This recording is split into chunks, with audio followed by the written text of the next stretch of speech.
முன்னொரு காலத்துல கந்தர்வ தம்பதியினர் வாழ்ந்து வந்தாங்களாம். அவங்களுக்கு நிறைய செல்வம் இருந்தாலும் குழந்தை செல்வம் இல்லையா. உடனே சிவபெருமானை நோக்கி தவம் இருக்கும்போது சிவபெருமான் அவங்க முன்னாடி தோன்றி உங்களுக்கு நாரதர் பிறப்பாருன்னு சொல்லிட்டு மறைஞ்சிடுறாராம். கொஞ்ச நாள்லயே அவங்களுக்கு ஒரு ஆண் குழந்தை பிறந்துச்சாம். உடனே வசிஷ்டர் அந்த குழந்தைக்கு உபவர்கனா அப்படின்னு பேர் வைக்கிறாராம். அப்படின்னா என்ன அர்த்தம்னா பெரும் மரியாதைக்குரியவன் அப்படின்னு அர்த்தமா உபவர்கனான்னா. அவன் குழந்தை கொஞ்சம் வளர்ந்து பெரியவனான உடனே தியானத்துக்கு போயிடுறானாம். கந்தர்வ மன்னன் சித்திரசேனாவாம். அவனுக்கு 50 பெண் குழந்தைங்களாம்.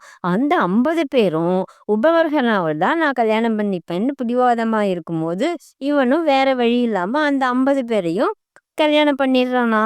ஒரு நாள் பிரம்மனை தரிசிச்சுட்டு வரேன்னு சொல்லிட்டு போகும்போது அங்க ரம்பான்ற அப்சரஸை பார்த்து அவள கல்யாணம் பண்ணிக்கணும்னு நினைக்கிறானா.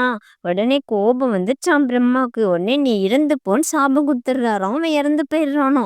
உபவர்கனாவோட முதல் மனைவி மாலவத்தியும் அவளுக்கு கோபம் தன்னோட கணவனுடைய இறப்புக்கு காரணமா இருந்த பிரம்மன், சிவன், யமன் எல்லாரையும் சாபமிட போறேன்னு சொல்லிட்டு அங்க வந்துட்டாளாம். உடனே தேவர்கள்லாம் பயந்து போய் விஷ்ணு கிட்ட ஓடி சொல்லும்போது அந்த விஷ்ணு என்ன செஞ்சாராம், ஒரு பிராமணன் மாதிரி மாறி அங்கேருந்து பிரம்மா கிட்ட இருந்து புனித நீரை வாங்கி அந்த உபவர்கனா மேல தெளிச்சு உயிர் கொடுத்துட்டாராம்.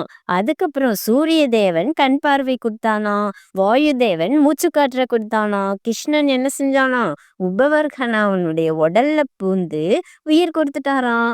இந்த மாதிரி அவர் இப்பழிச்சு ஏஞ்சிட்டாராம். அதுக்கப்புறம் ரொம்ப காலம் கழிச்சு அந்த உபவர்கனா இறந்து போயிடுறான். உடனே மாலவதி என்ன பண்றா, அடுத்த ஜென்மத்திலையும் உபவர்கனா தான் தனக்கு கணவனா வரணும்னு சொல்லிட்டு வேண்டிட்டு அவளும் இறந்து போயிடலாம். அதுக்கப்புறம் திருப்பி நாரதர் பிறக்கிறாராம். அது நாளைக்கு பார்ப்போம்.